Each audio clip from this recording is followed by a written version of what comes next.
जय माता की। आज देखिए मैं आपको एक बहुत ही ज़रूरी और अच्छी चीज़ बता रही हूँ। देखिए ये क्या है, ये हमारे जो पूजा सामग्री बच जाती है धूप दीप करने के बाद। देखिए ये बत्ती है, ये बत्ती बची हुई बत्ती है।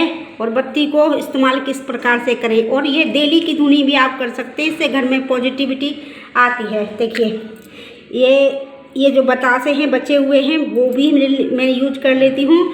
और ये लौंग भी है, और बची हुई लौंगों में ही और अधिक थोड़ी सी और लौंग मिला लो 4-6। और उसमें क्या है, ये पीली सरसों है, और ये है भीमसेनी शुद्ध कपूर। देखिए मैं तो यही कपूर यूज करती हूँ। देखिए और ये कपूर 100% शुद्ध है, अच्छा है। देखिए ये कपूर ले लिया, लौंग ले ली, और ये आपका ये पीली सरसों है, बची हुई दिया में जो बत्ती बच जाती है वो बत्ती हैं। और इन बत्तियों के साथ साथ आप काली मिर्च ले सकते हैं। और अगर आपको ज़्यादा समस्या है तो आप जायफल का उतारा भी कर सकते हैं। जायफल का उतारा किस प्रकार से करना है वो आप कमेंट कीजिए, मैं आपको बता दूंगी, ठीक है ना। ये बहुत पावरफुल उतारे होते हैं। नींबू का उतारा कर सकते हैं, मैं वो भी आपको बता दूंगी। आप कमेंट कीजिए तो मैं आपको ज़रूर बताऊँगी। और जो ये काली मिर्च है, लौंग है, पीपली होती है, और अदरक, और प्लस नीम के पत्ते, हल्दी, इन सब की धुनी एक परफेक्ट पॉजिटिव धुनी होती है, जो बड़े से बड़े नेगेटिव ऊर्जा को घर से बाहर खदेड़ करके भगा देती है। वो जहाँ से आई है वहीं लौट जाती है। तो देखिए गाइस, मैं आपको अब ये बताना चाहती हूँ कि आप मेरे द्वारा दी गई जानकारी को आप किसी भी तरीके से अनुचित न समझिए, क्योंकि मुझे आपसे किसी भी प्रकार का लालच नहीं है, कुछ भी लेना देना नहीं है। मैं तो सिर्फ़ और सिर्फ मैया का दिया हुआ आदेश आपको बता रही हूँ। देखिए ये जो जानकारी है मैं सिर्फ़ और सिर्फ आपको समाज हित में बता रही हूँ केवल, बस। मेरा इसमें किसी प्रकार का कोई भी प्रॉफिट तो है नहीं, ना ही मुझे आपसे कुछ चाहिए। बस मैं तो ये चाहती हूँ मेरे द्वारा बताई हुई जानकारी किसी ज़रूरतमंद के काम आ जाए और उसका भला हो जाए। तो वो भले ही ना मुझे जाने, लेकिन ईश्वर तो जानता है ना। तो बस यही मुझे चाहिए कि मेरी मैया की नज़रों में मेरा, बस मुझे और कुछ नहीं चाहिए। मैं अपनी मैया की नज़रों में ना गिरूँ, और बाकी मुझे किसी से कुछ लेना देना है नहीं, ठीक है।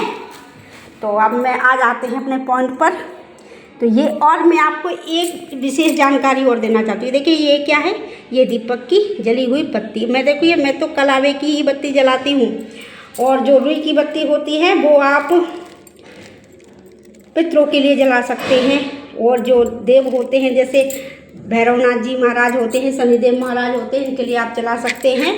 और जो ये बत्ती होती है ये आप सभी देवताओं के लिए जला सकते हैं। माँ लक्ष्मी के लिए कमल की नाल में जो आता है वो, उसकी बत्ती जलानी चाहिए, उससे मैया बहुत प्रसन्न होती है। आपको मैं ऐसे ही छोटी छोटी जानकारी देती रहूँगी। देखिए डेली की धुनी के लिए तो इतनी ही सामग्री बहुत होती है, ठीक है। इसी को आप घर में प्रज्वलित कीजिए, पॉजिटिव वाइब्स आपके घर में फैलेंगी, बड़ा से बड़ा नेगेटिव। अगर आप ये क्रम रोज करेंगे ना, तो मेरा खुद का अनुभव है कि बड़े से बड़ी तांत्रिक क्रिया भी आपका कुछ नहीं बिगाड़ पाएगी। तो प्यार से बोलिए जय माता की। और मैं अब ये धुनी प्रज्वलित करती हूँ। सुबी माचिस, और ये धुनी प्रज्वलित करने के बाद देखिए मैं ये धुनी अब आप सभी के सामने प्रज्वलित करती हूँ। और ये इसकी धुआं पूरे घर में आप दे दीजिए। और आप ये क्रम रोज़ भी कर सकते हैं। रोज़ करेंगे तो आपको कहीं भी भटकने की ज़रूरत नहीं पड़ेगी, ना ही किसी बहन को पालने की ज़रूरत पड़ेगी।